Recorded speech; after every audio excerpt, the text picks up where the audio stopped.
Hello, I'm Richie Hunley, and I'm here with Dr. Marie Shafe, who is being featured this week as part of our First Generation Friday feature. Dr. Shafe, tell us a little bit about yourself. Well, I grew up in a family of 13 kids. I'm number 12 out of the 13. We grew up in poverty in South Georgia, and I was the first one to go to college. And I was able to do that with the support of two teachers and the Lions Club where I was. So I went to college at University of West Georgia, did a undergraduate and a master's there, then went to the University of Georgia for a year, and then finished a doctorate in counseling psychology at Indiana University Bloomington. I did in between, I was a school counselor, and I have taught at IUPUI, which is Indiana University, Purdue University, Indianapolis.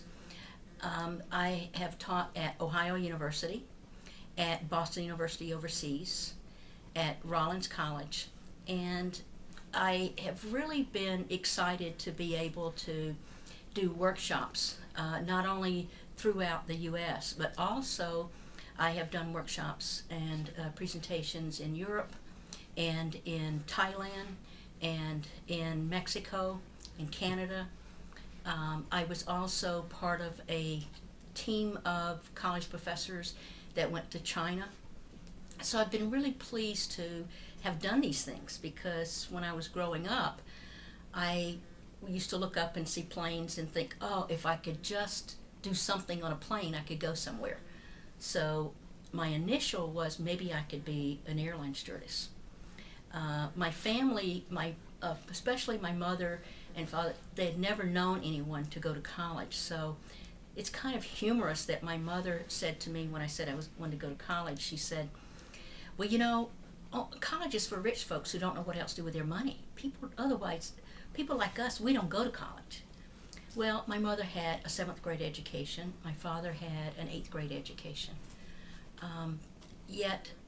And where I went to high school, I was not allowed to take college prep courses because by the time I was in high school, we had moved into the projects.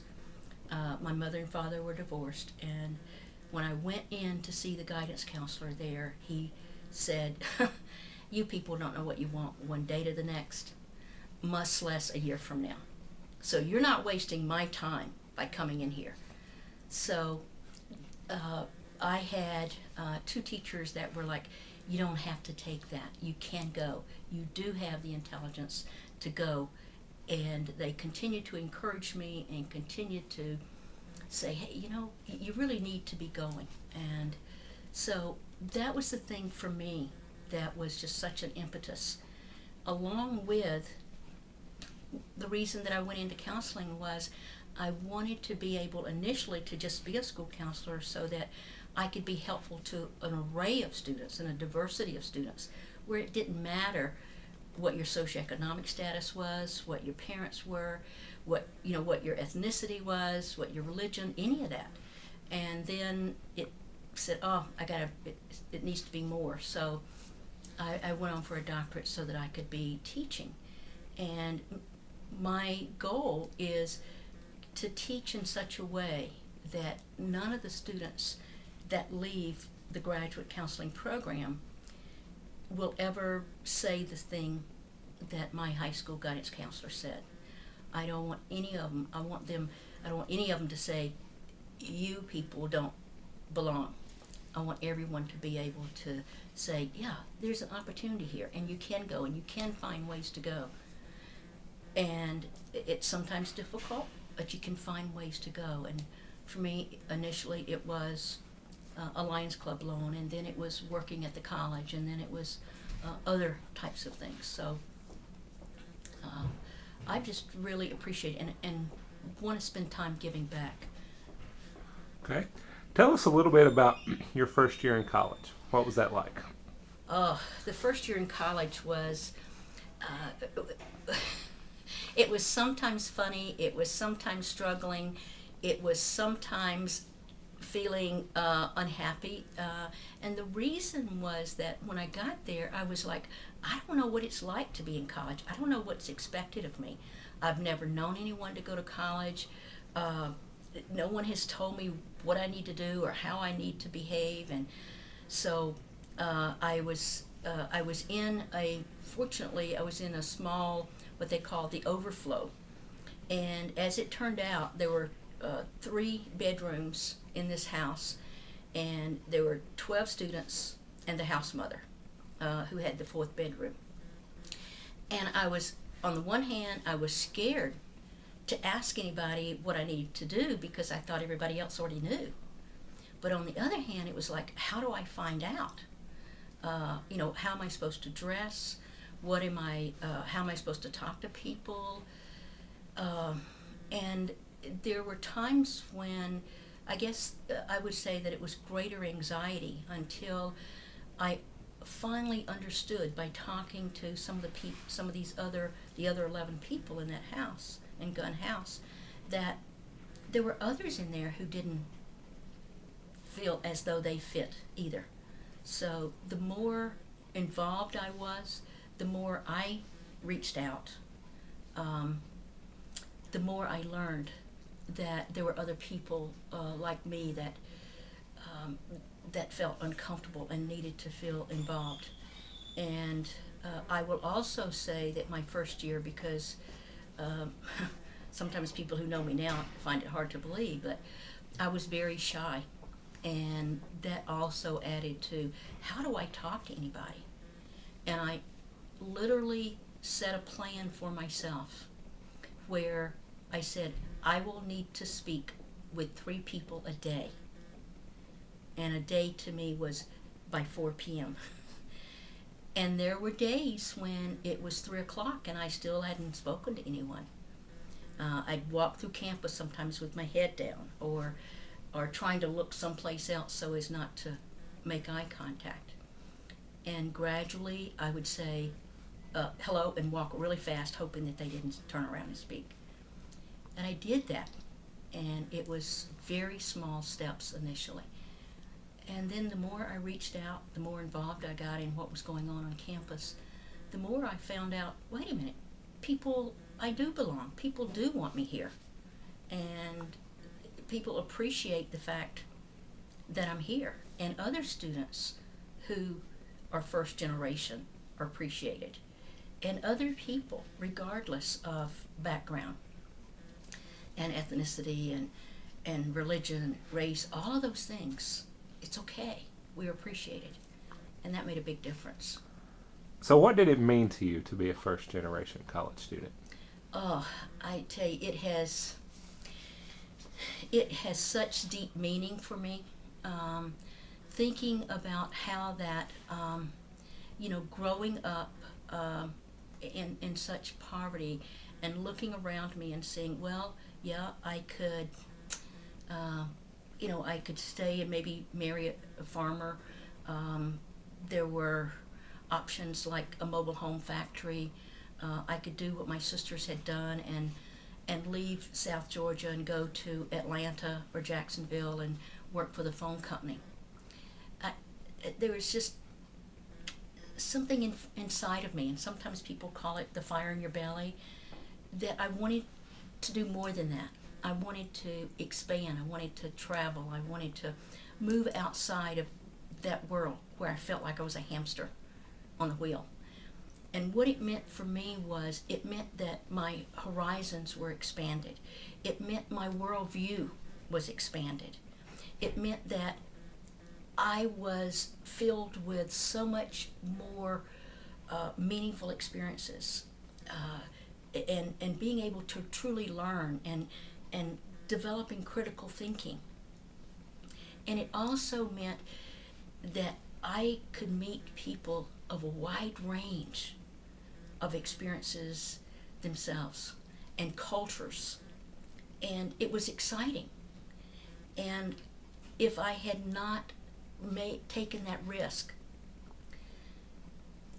to go to college and gone through the struggles and the disappointments and the excitement and all that first year of college, had not stayed with it, I would have missed out on so much.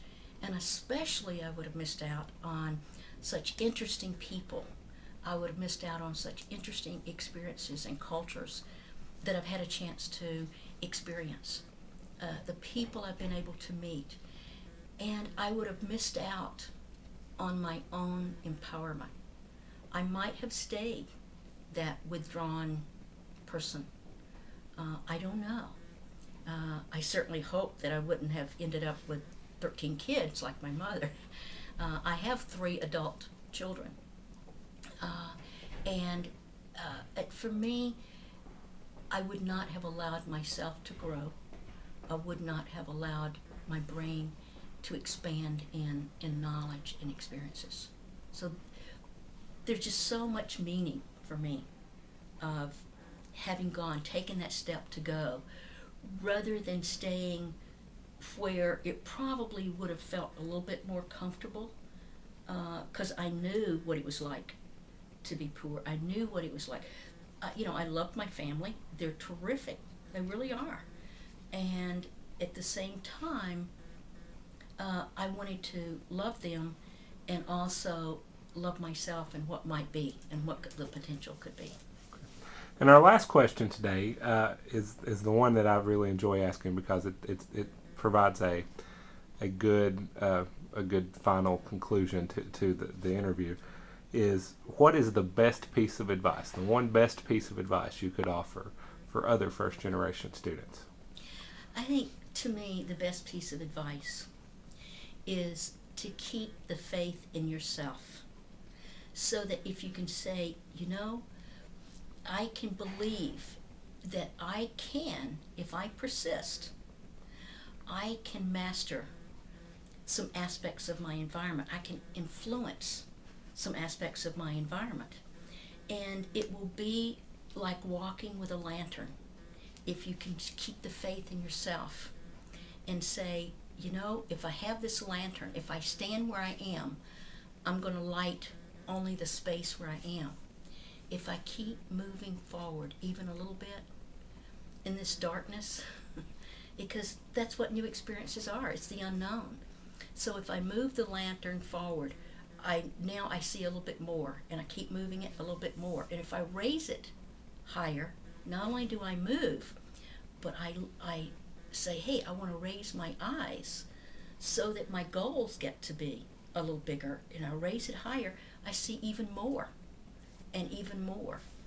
And to me, that's, if I can, I would say, keep the faith in yourself and take your personal lantern, your experiences, and your persistence and tenacity, and just lift it up and move forward one step at a time.